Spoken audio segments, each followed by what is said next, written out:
I got so excited yesterday on the broadcast and relating the story of the parable that Jesus gave us, Mark chapter number 12, where it talks about a man who had built a vineyard, and then he turned it over to a husbandman to till it and to cause it to be fruitful, and it was. And so he sent a servant to retrieve some of the goods, bring back some of the wine, and they took the servant and they abused him, and they sent him away empty. And then later, and again, I'm relating this to the mercy of God.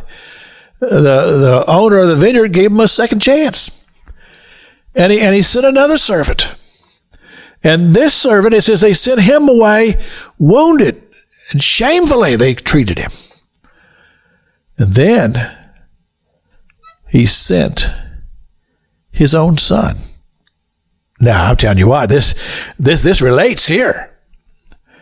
It said he sent his own son, his well-beloved son, as the scripture relates. And he sent him also last unto them, saying, they will reverence my son.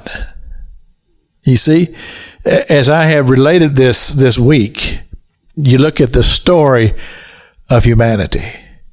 And interesting enough, the Bible, from Genesis to Revelation, has one theme through the whole thing. This is why it's such a miraculous book. It's because you have all of these different writers who have written over all the different centuries and times, and has maintained the same theme. And the theme simply is the redemption of man. That's what it's all about. That's what the book's all about. It's about God's work of redemption, of humanity who is unlovely, humanity who often lives and dwells in their carnal self and have not had the enlightenment the scripture talks about. The enlightenment is simply this. This is, what was it that Jesus was saying to Nicodemus in the 3rd chapter of the Gospel of John?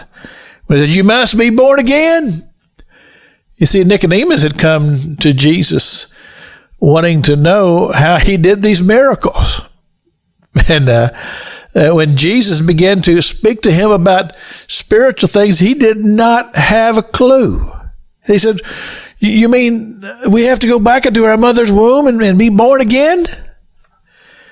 And Jesus said to him, he says, you are a leader of the church, and you don't understand this? You don't understand this basic principle of the enlightenment?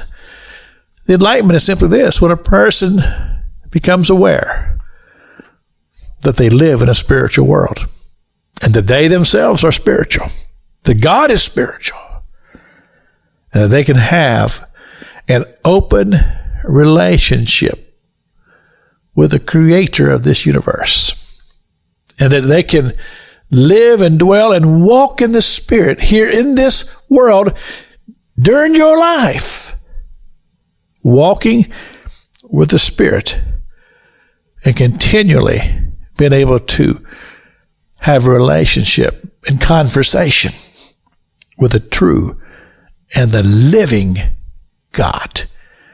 This is Pastor Jack King with the Gospel of the radio broadcast.